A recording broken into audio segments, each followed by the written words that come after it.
I have a magic trick, and through that magic trick, I can vanish literally polio in 1 minute. अच्छा, magic का एक उसूल होता है, वो दोबारा नहीं दिखाया जाता, राइट? क्योंकि दोबारा दिखा देंगे तो पोल खुल जाएगी, इसलिए आज भी मैं दोबारा नहीं दिखाऊंगा, एक ही बार दिखाऊंगा। फिर आप बोलेंगे कि यार मैं ढंग से नहीं दिखा, एक बार फिर दिखाओ, तो मैं नहीं मानने वाला बात, right? So you have only one chance to see, right? फिर चाहे उसका वीडियो रिकॉर्डिंग करें या आप अपनी आंखों को खोल कर देखें, लेकिन देखने को एक ही बार मिलने वाला है, राइट? अब देखिए 1955, यहाँ जो है ना 1955 है, इसके अराउंड पोलियो आया था, पोलियो वैक्सीन आया था, सॉरी, पोलियो वैक्सीन का आविष्कार 1955 में हुआ था। और उसके बाद जैसे जैसे वो वैक्सीन डिस्ट्रीब्यूट होता गया, वैसे वैसे पोलियो का जो ग्राफ है वो एकदम चला गया और फिर धीरे धीरे वो जीरो हो गया, यानी कि दुनिया में अब पोलियो ना के बराबर है, राइट? ये देखिए यहाँ पे ये है बिफोर वैक्सीनेशन टाइम एंड ये है आफ्टर वैक्सीनेशन टाइम।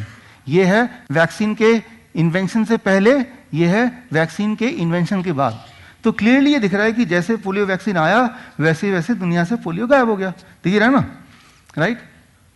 लेकिन ये दिख रहा है, और ये जो टाइम है यहाँ पीक पे जब पोलियो था तो कितना था, हर 1 लाख लोगों में हर साल 20 नए पोलियो पेशेंट का जुड़ना, हर 1 लाख में 20 नए, ठीक है ना? इस बार 1 लाख में 20 नए, अगली बार फिर 20 नए, इस तरह say that was the rate. अब ये मेरे पास जो आलू देख रहे हैं आप, ये है आलू प्याज मेथड टू वैनिश पोलियो। ये जो आलू है ये है हमारी जनसंख्या, और इसमें जो प्याज है थोड़े बहुत, ये हैं पोलियोग्रस्त लोग। कितने? 1 लाख में 20।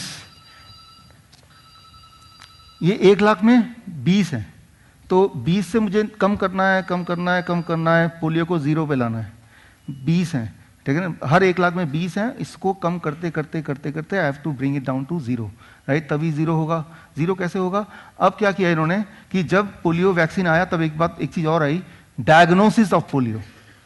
1955 से पहले पोलियो का मतलब था कोई भी इंसान जो पैरालिसिस हो गया जिसको, दैट इज कॉल्ड पोलियो। एक ही डेफिनेशन थी, किसी भी इंसान का पैर में पैरालिसिस हो गया, लिम्ब पैरालिसिस हो गया, तो उसको पोलियो कैटेगराइज कर दिया। लेकिन जब वैक्सीन आया तो ये भी आया कि वे डायग्नोस तो करें कि ये जो पैरालिसिस है ये पोलियो वायरस की वजह से है या किसी और चीज की वजह से है। तो the diagnosis came when the vaccine came, try to understand, ठीक है ना? तो डायग्नोसिस कब आया? 1955, एक ही टाइम पे आया दोनों। तो 1955 में डायग्नोसिस आया, पोलियो वैक्सीन लगाया गया, और लगाने के 1 साल बाद देखा कि अब देखते हैं कि क्या पोलियो वाले लोगों की तादाद कम हुई। तो देखा कि बहुत सारे लोग अभी भी हैं जिनको, प्याज जो है ना, ये पैरालिसिस वाले लोग हैं जिनको पोलियो हुआ है। तो कहा लाओ इनको जरा डायग्नोस करके देखते हैं। तो डायग्नोस करके देखा, कहा कि ये जो लोग हैं इनको पैरालिसिस तो है, लेकिन ये पोलियो की वजह से नहीं है, ये इको वायरस की वजह से है, ये कॉक्साकिया वायरस की वजह से है, ये मेनिंजाइटिस की वायरस की वजह से है। तो पोलियो वायरस जो था, पोलियो वैक्सीन जो था, वो तो पोलियो वायरस के लिए था ना, तो इनको तो नहीं बचा सकता ना, तो इनको तो पॉपुलेशन हटा दो। It is a paralysis patient but not polio patient, ठीक है ना? तो अच्छा, इनको देखते हैं, या इसको भी डायग्नोस किया गया। तो डायग्नोस करके देखा गया ये जो है ये पैरालिसिस तो है, लेकिन this paralysis is because of auto immune disease, ठीक है ना? तो ये भी पोलियो की वजह से नहीं है, तो पोलियो वैक्सीन का कोई रोल नहीं है इसमें भी, ठीक है ना? तो अब थोड़े बहुत और बच गए, ये खूब सारे बच गए, और ये भी पैरालिसिस के लोग हैं, इनको डायग्नोस करते हैं। तो डायग्नोस करके इनको एक नाम दे दिया कि ये कुछ भी नहीं मिला, तो एक नाम दे दिया नया, that name is AFP, acute flaccid paralysis, कि ये पोलियो के पेशेंट नहीं है, ये एक्यूट फ्लैसिड पैरालिसिस के पेशेंट हैं। तो अब जो लोग हैं ये सारे हेल्दी लोग हैं, तो यानी कि वैक्सीन आया तो पोलियो 0 हो गया। वैक्सीन ने पैरालिसिस को 0 करने का प्रॉमिस नहीं किया, पोलियो को 0 करने का प्रॉमिस कर दिया। आप बोलेंगे ये, अरे भाई ये तो भाई पैरालिसिस के पेशेंट है ना, पोलियो के पेशेंट थोड़ा है। तो दुनिया में पैरालिसिस उतना ही है, सिर्फ नाम बदल दिया गया। Try to understand this, right? अब इसमें से मैं इसको उठाता हूं कि ये जो तादाद है, ये कॉक्स वायरस, आपको एक टेक्निकल नाम बता देंगे, कॉक्साकिया वायरस, इको वायरस, मेनिंजाइटिस, बड़े बड़े नाम बता देंगे। तो ये सब वायरस क्या है? ये सारे वायरस एक ग्रुप में आते हैं, जैसे कहते हैं एंटेरो वायरस। कितने हैं टोटल? 88 तरह के एंटेरो वायरस है and one of them is polio. 88 तरह के एंटेरो, एक ही फैमिली के लोग हैं, उनमें से एक का नाम क्या है? पोलियो।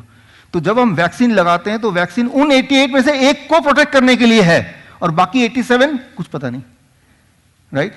तो हमें लग रहा है कि हम तो प्रोटेक्ट हो गए, लेकिन असलियत क्या है कि जो number of paralysed patient are same. अब बोल रहे हैं कि entero virus is the whole family and polio virus, cox virus, echo virus are the part of the family, right?